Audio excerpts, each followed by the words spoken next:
Time now for Appraise This with Tim Luke and Greg Strom, the appraisal guys, the frick and frack of Nick and Knack. You'll find them at tqag.com. Ladies and gentlemen, here they are from sunny Florida. Good morning. Hey, I'm good here morning. this week. So how are things? How are things in Florida? Is the weather nice? Oh, it's Florida. It changes every 10 minutes. So yes. Right. We've been having some rain. We're in the rainy season, so it's a little bit rainy. I remember when I was a kid, and my father used to play like at the Fountain Blue and stuff like that down in Miami and stuff like that, and we'd go down there, and I'd wake up in the morning, it would be raining like crazy, and I'd be so upset because I can't go out to the pool or anything like that. And then by like 11 o'clock, it was beautiful and dry. Yeah. It was never that way in Northwest Connecticut, but in Florida it was. No. I was out with the dog early this morning and out with Sienna, and it started a little drizzle, and I was like, come on, let's go. But here in Florida, like when you're in Connecticut, a little drizzle leads to a lot of drizzle. Here, it's just a little bit of drizzle, and then it stopped. And I mean, it's still a little overcast out there, but by this afternoon, we'll probably be sunny and bright. All right, now, do you have any impressive numbers that will scare me from any auctions or any items or anything like that? We sure do, Greg. Well, I just want to touch, I think last week we talked, or not last week, 2 weeks ago, we talked about the upcoming Kobe Bryant, or the sale at Julian's that included 9 lots of Kobe Bryant. And those 9 lots brought, just those 9 lots, $202,000, Tim, I think it was, or was it $220,000? $202,000. Yep. And one of them was his handprints in front of Grauman's Chinese Theater, and they sold for $75,000 for a concrete slab. So that's probably the highlight of the Kobe Bryant stuff. Well, and also what makes this, again, the context of value of what makes this important. Not only is it Kobe Bryant and a tragic death, but also was the first athlete to cast his prints at Grauman's Theater, which is usually a tribute reserved for Hollywood stars. So it's the first of something and part of a tradition that probably other athletes have done. But having this also being the first time, I think that this was being offered at auction also helped, because it's a one of a kind. There aren't other casts of these handprints, so that makes it really special. Well, the other thing that sold that was a good price that brought a fair amount of money was his Nike Lakers home, his entire uniform, a game-worn uniform from the 1999 to 2000 finals. So the first or the price that it sold for was $43,750. So that for a first time, for a full uniform, that's a pretty good price. And also, again, the context of value. This was the first of 3 consecutive NBA championships. So to get the first of 3 consecutive NBA championships in the uniform, very desirable and a very good price for that, which is neat. That begs the next question for me is, okay, this was the first of the uniforms for the championship. The next time they went up, I wonder if I'm sure that uniform has to exist somewhere and somebody must have it. Sure. So I think the quest is now probably, if it were me as the collector, I'd say I need all 3. And that's what drives the collectibles market, even to this day. You're right on there, Greg. You're right on. And I have one for Marshall. It's one of his favorite things that we love to talk about. It's a pair of sneakers. It was the Adidas basketball sneakers, game worn by Bryant during the 1999-2000 NBA Finals, signed by him, and they sold for $25,600. $25,600. So sneakers, I'm telling you, it is a market that and that was is up and coming. And that was just game one of the finals. That was just the 99-2000 NBA Finals. So yes, that would have been the first game worn 1999-2000 Finals. It does, I don't know if it was game one. Just imagine it was game worn. Yeah, just imagine if it went to 7 games. It probably would have tripled. Yeah. Exactly. to be in the final game. Yeah. Well, yeah. I think it probably had to be the first championship because it was the 99-2000 NBA Finals, and so was the shoes were also worn in the 99-2000.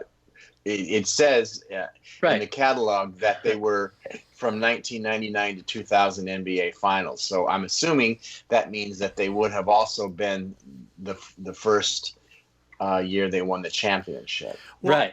So did the guy who bought the uniform buy the shoes so he has a complete set? Probably. Another interesting question. Probably. What about the jock strap? Well, now, Marshall, here's your quest. Now that you see, now you can actually look for the other two. You can, the other 2 pairs of shoes. Hell no! I'm going to start putting my sneakers up for auction. I was just going to say, you've got to start signing them, Marshall, after each broadcast. I can put my pre-surgery sneakers up for auction because they're so bent out of shape and they were so ripped in many different directions from the way I was walking that, and then I'll put them up for auction and I'll say these are limited edition. Well, you go. You can truly say that they are very game worn. That's right. But really sneakers. I can understand uniforms. I can understand baseball caps. I can understand lots of things. But I can understand like limited edition Air Jordans or whoever has a limited edition sneaker. Okay. And they're really famous, and there's only a few of them, and maybe these were like the first runoff or the one that I can understand that, but I can't understand on regular game sneakers because, like in football, what they found out with jerseys in football, it's so easy to cheat. People were buying what they thought were game worn jerseys, and it found out that even the players who donated the jerseys. Those jerseys weren't the ones that these people were selling. It's such a weird market when you come to items like that. Whereas if you've got something that's truly, truly special, you can see where there's going to be provenance that can be proven. But game worn jersey and game worn shoes, they're really hard to prove that they were actually worn. Correct. So that goes to the provenance, and that's a really good point. That's what the auction house's due diligence is, to make sure that it's not just these items that were probably donated to, which you see these other items that are donated to charities that are, maybe the athlete sat for an hour and signed 1,000 of these different things. And somebody said, oh, I bought it at a charity auction. Well, yeah, but it wasn't game used at all. The player just put his signature on it. It has nothing to do. And this is what we like to make the distinction. There's a difference between memorabilia and merchandise. Yeah. And when it comes to the merch, that's when, it's just, there's a lot of it out there. But people think that merchandise also has the same collectability and the same market presence, and it doesn't. Yeah. Well, on another note, the Julian's also had another auction. We had talked about this also. It was would have been the 94th birthday of Marilyn Monroe. And Julian's, on her birthday, did an online auction. And the things did pretty good. They all performed, for the most part, above their high estimates. but there were a couple of things that were a little not. I guess they weren't odd, but things that you wouldn't have thought were even still around. But her Brentwood home, which sold in 2017 for $7.2 million, the brochure, the real estate brochure, came up for auction at the online Julian's on her birthday sale on June 1st, and it was estimated at $25 to $50, and it realized $5,100 for the brochure. So, wait a minute. Repeat that. What was the brochure estimated? Repeat that. The selling of the Brentwood estate. It was estimated at $25 to $50. Yeah. Right. And it sold for $5,100. Jesus. And there's another one for us to just chalk up to you. Yes. But Maryland, continues. Maryland is one of those that continues to just perform in the marketplace. And a lot of it is because of the estate licensing and getting her image out. And again, this is the synergy between merchandise and memorabilia, is that when the estate does it right and gets things out there, it's still in the public eye. And this is, I'm actually working with the International Society of Appraisers. I'm on a task force, and I'm really excited about this. We're talking about the intangible personal property. And the intangible side of this is the balance between the merchandising and the memorabilia. And if an estate puts this together and does it properly, it keeps it out there in the public eye and will continue to help to raise the value of the memorabilia, as opposed to other estates that might not have that kind of wherewithal or know-how and or desire to do any of that. Then it's if there's no merchandising out there, especially for older actors, actresses, celebrities, personalities, then it becomes, in a couple years, another generation. Who was that? Who weren't you so and so? What?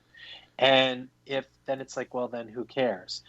As opposed to when you have this merchandise memorabilia synergy, that's what really helps drive value.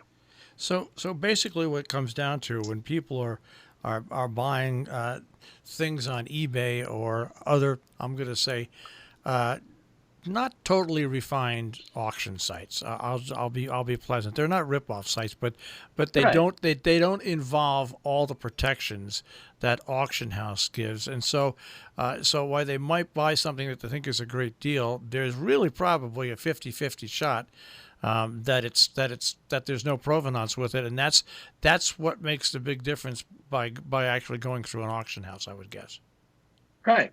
And perhaps what you're buying is merchandise, not really memorabilia.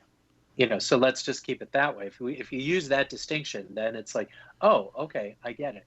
Yeah. So it's okay to buy like a Flowbee or a slow cooker on eBay, but I really wouldn't, anything that, if it seems like too good to be true, it's too good to be true. Exactly. Well, just to touch on that a little bit, when you had mentioned the auction house versus, let's say, eBay, let's address the elephant in the room here. As far as memorabilia goes, I mean, you can buy, there have been things that have been so weird sold on eBay that were, air quotes, memorabilia. For example, we had talked about this a number of years ago when it happened, and it was chewing gum. That I remember Britney Spears. Yes. And they don't even know if it was hers or not. They just found it at one of her concerts around where she was, and apparently they assumed it was hers. And it sold for, I don't know, some ridiculous amount of money. And it was something like, I don't know, maybe 15. I don't remember the exact amount, but it did sell for a tremendous amount of money. And, stupid things like that. And now no auction house would have sold that. It's just one of those things. And this is the problem about fame and memorabilia, you can, you know, if you were Joe DiMaggio and you were sitting at a table for 8 hours signing your autograph, I would consider that merchandise as opposed to memorabilia. But if I was Joe DiMaggio and I sold or not, and I was at one of the games that he signed a game used ball and then sold it, that's true memorabilia. You know, chewing gum, not memorabilia. So, and auction houses don't sell crap like that. It's just not. That's why the provenance, you cannot prove a lot of these things. Right. All right. Well, guys, we're out of time. Stay safe. Enjoy your beautiful weather while we have cloudy and possibly showery weather today. And we'll speak to you next week. Sounds okay. Good. Have a great week, Marshall. Take care, guys. Bye, buddy. Bye. Tim, Luke, and Greg Schraub, the appraisal guys, the frickin' frack of Nick and Knack, TQAG.com on the web.